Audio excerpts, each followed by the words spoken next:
শুক্রবার আসছে আর ঘরে বেডারা বেজ্জত হয়নি এমন হতেই পারে না।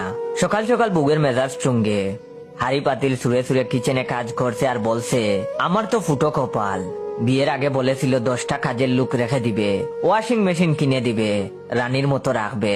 আমি তখন কম্বলের তলের শুয়ে শুয়ে শুনছি আর বিড়বিড় করে বলছি, আমি কি জানতাম নাকি বিয়ে আমার তোমার সাথেই হয়ে যাবে। একটু পরে এসে সু মেরে এমন ভাবে কম্বলটা নিয়ে গেল যেন বাড়ায় দিয়েছিল। আমি তখন বললাম, আরে শুক্রবারেও একটু ঘুমাতে দাও না সকালে। এটা শুনে গেল তার মেজাজ আরো টুঙ্গে উঠে কম্বল আমার দিকে ছুড়ে দিয়ে বলল, হ্যাঁ শুয়ে থাকো, আমার তো আর শুয়ে থাকতে মন চায় না। আমার শুক্রবার নাই কোনো, ঘরের চাকরানি বানিয়ে রাখছো আমাকে।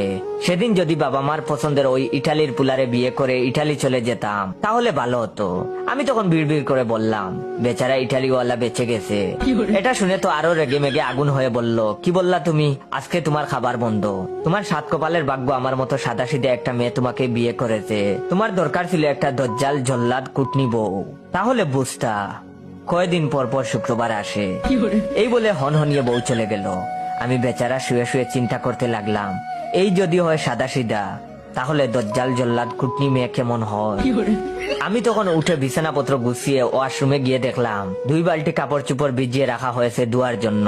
ভাবলাম কাপড়গুলো ধুয়ে দেই, তাহলে হয়তো একটু মেজাজ ঠান্ডা হবে গিন্নির। 1 ঘন্টা লাগিয়ে হাত লাল করে সব কাপড় ধুইলাম, তারপর গিয়ে ছাদে ছড়িয়ে দিয়ে এলাম। ফিরে এসে দেখলাম টেবিলের নুডলস রান্না আছে বাটিতে। বুঝতে পারলাম যতই রাগ করুক আমার খেয়াল রাখতে ভুলে না বেচারি। ক্ষুধায় পেটে চুচু করছে 2 বালতি কাপড় চোপড় ধুয়ে। যুদ্ধের সৈনিকদের মতো ঝাঁপিয়ে পড়লাম নুডলসের বাটির উপর, কিন্তু মুখে দিতেই আবার বের করে নিয়ে আসলাম। লবণ অনেক বেশি হয়েছে। ভাবলাম আমি বউকে ডাক দিয়ে বলবো, কিন্তু এমনিতেই তার মেজাজ টুঙ্গে উঠে আছে। এখন আবার এটা বললে বলবে নিজে রান্না করে খাও। আমি ওর চেয়ে ভালো রান্না করতে পারি না। তাই আর কিছু না বলে লবণ বেশিওয়ালা নুডলস খেয়ে নিলাম দম বন্ধ করে, পেট ভরা দিয়ে কথা। ভাবলাম বউ কিছু খেয়েছে কিনা, তাই অল্প একটু নুডলস বউয়ের জন্য বাটিতে নিয়ে কিচেনের দিকে গেলাম, যাতে সে খেয়ে বুঝতে পারে লবণ বেশি হয়েছে। তাই আমার আর বলার দরকার হবে না। উফ কি বুদ্ধি আমার।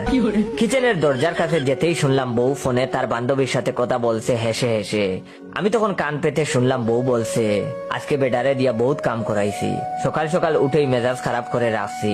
বেডায় ডরে প্রথমে বিছানাপত্র সব গুছাইছে, তারপর কাপড় চোপড় ধুইছে। আমি তো এইসব দেইখা খুশিতে নুডলসে লবণও বেশি দিয়া ফেলছি। বেটা দেখি সেইটাও মুখে বুঝে খেয়ে নিছে। বান্ধবী, তুইও তোর জামাইয়ের উপর এই টেকনিক ইউজ করতে পারিস। বেডাগো সোজা করতে আমাগো মেজাজই যথেষ্ট।